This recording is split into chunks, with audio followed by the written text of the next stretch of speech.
Star Wars The Rise of Skywalker is now just 29 days away from its official release by Disney, Lucasfilm, George Lucas, and even creator J.J. Abrams. That's all set and ready to end the Skywalker saga and the sequel trilogy itself. This is Mike Zero. Make sure to subscribe if you're new to the channel for future Star Wars content. Now, with just weeks away from the release of this movie, a lot of fans are either very excited about it, very, I guess you could say, concerned, or very apathetic about this movie. A lot of feelings, a lot of mixed emotions are going into this movie among many Star Wars fans around the entire world. And we do know that J.J. Abrams is trying to make this the best Star Wars film there is out of the entire sequel trilogy, and perhaps, maybe and just maybe, even being a fan favorite of the entire Skywalker saga. Now, with that being said, we do know that J.J. Abrams wants to add in many different revelations related to Palpatine, Luke, Snoke, Rey, Kylo Ren, etc. in order to change our view, alright, of The Last Jedi and The Force Awakens in different aspects. Now, on top of all of this, these past couple of weeks or so, we've been learning a whole lot more about this film, and when it all comes down to one of the concept art descriptions, this is where things begin to get very intense for Episode 9. Now, specifically, what's really intriguing about all of this is that shot descriptions consisting of a sequence where it's explained that both Rey and Kylo Ren are said to be inside of Palpatine's throne room, where it's described that Sidious begins to give both Rey and Kylo Ren a lecture about the dark side of the Force and the beyond. It's explained that Palpatine begins to reveal some vital secrets about Snoke and how Snoke actually stole pieces of his Death Star 3 technology over in the unknown regions to create Starkiller Base. It's explained that this is a part of the lecture by Palpatine, where he reveals his endgame to both Rey and Ren.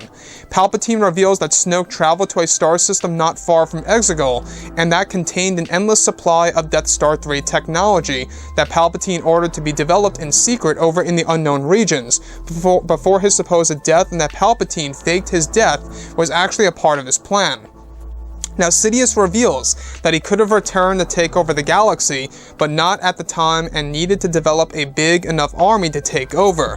Snoke was said to cause a delay in this process by ordering, and of course his army, to steal from Palpatine's supply to build Starkiller Base's super weapon.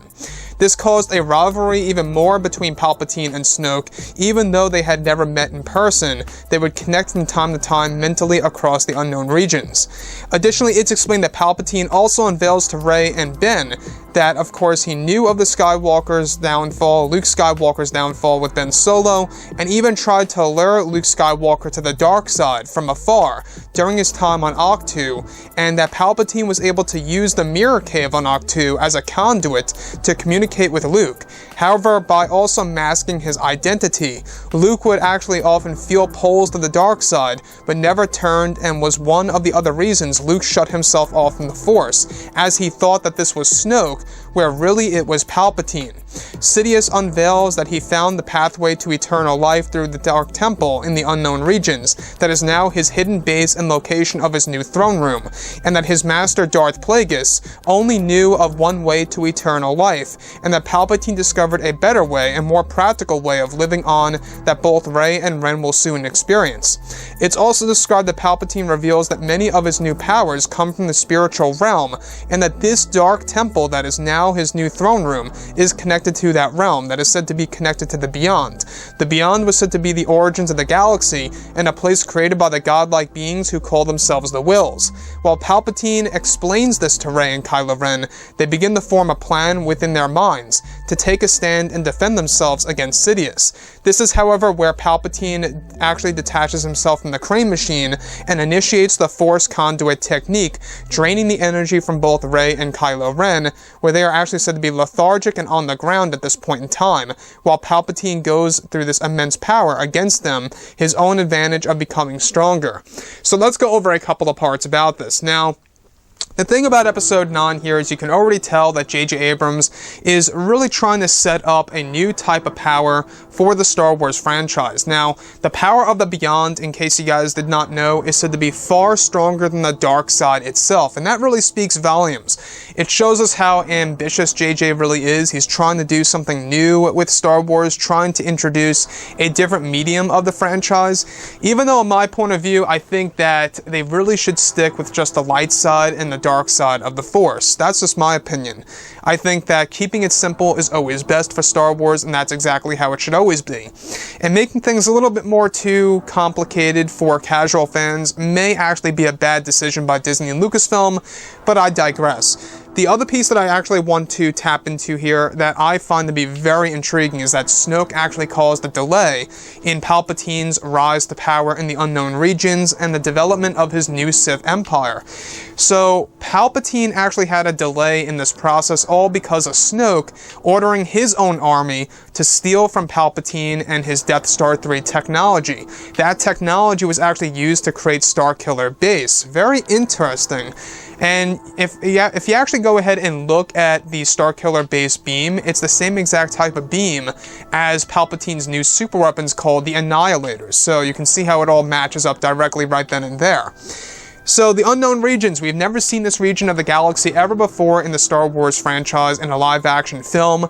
That The Rise of Skywalker is going to be the very first movie that will explore the unknown regions in greater depth, which honestly I think is a great decision by JJ. The fact that they wanted to go over to the unknown regions is a perfect choice, because we've heard about this constantly in the EU, and we've heard about it many times in the current canon by Disney, but we have yet to see this on film, and that's exactly what we will be getting delivered by Disney and Lucasfilm with Episode 9.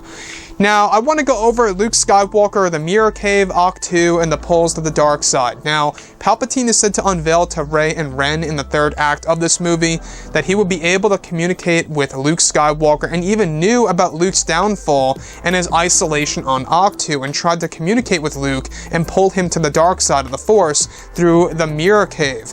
Now, the Mirror Cave, in case you guys did not know, is also said to yet be another Force nexus, very much like the cave on Dagobah, that was very strong through the ways of the dark side. And the actual Mirror Cave was actually said to be a place where Palpatine would be able to communicate with Luke. It's one of the big reasons as to why Luke even knows about the Mirror Cave and tells Rey it offered something you needed. And what I like about this is that Luke Skywalker actually did not know it was Palpatine reaching out to him. Luke actually believed it was Snoke all along, and it's one of the main reasons as to why he shut himself off from the Force, to actually keep himself away from those dark side tendencies and those dark side aspects of Luke Skywalker, pretty much, falling to that side of the island. Now, what I like about this is that obviously it shows that Palpatine had more plans than to just build a new Sith Empire and to create this new Rule of 3 plan that he has in place, and a new set of Star Destroyers that have Death Star 3 technology, but he also had his eyes all on Ben Solo and even Luke Skywalker as well. And that, to me, I think is a big deal, because we do know that this movie is going to deal with revelations involving Palpatine and how it's going to change our view of The Last Jedi, The Force Awakens, and even Return of the Jedi. The fact that Palpatine faked his death on purpose and did not come back into fruition, or did not come back into the galaxy, that was all done on purpose because he wanted to fake his death to create a new Sith Empire that was indestructible. And, well, obviously it seems like that, his new Sith Empire will be destroyed once again. It just seems like that all that time that he spent over in the unknown regions may very well come to a waste once the Resistance is able to win over their own enemy once again and once and for all, bringing an end to any kind of war conflicts within the Skywalker saga. Now, J.J. Abrams, like I say, he wants to really add in a lot of closure to this massive saga that started back in 1977, and he also wants to drop in a little piece of ambiguity. I guess if they ever wanted to revert, or I guess you could say come back to the sequel trilogy and expand off of it and explore more about, the events that take place after Episode 9, that could be exactly why J.J. Abrams wants to add in some ambiguity to, of course, The Rise of Skywalker, and honestly, I can understand that. I mean, I can see where Disney and Lucasfilm are coming from. Let's say, for example, if their new trilogy fails in the future, if they wanted to go back to the Skywalker saga, they could, if they really wanted to. So, with that being said, guys, let me know what you think about all this below in the comments involving Palpatine, and if you guys did enjoy the content for today, do make sure to drop a thumbs up on this video to support the channel. I thank you all so very much for the kind support, and I'll catch you guys next time.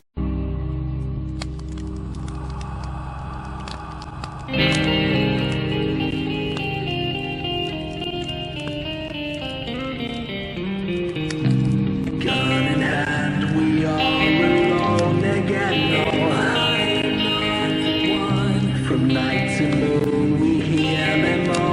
again.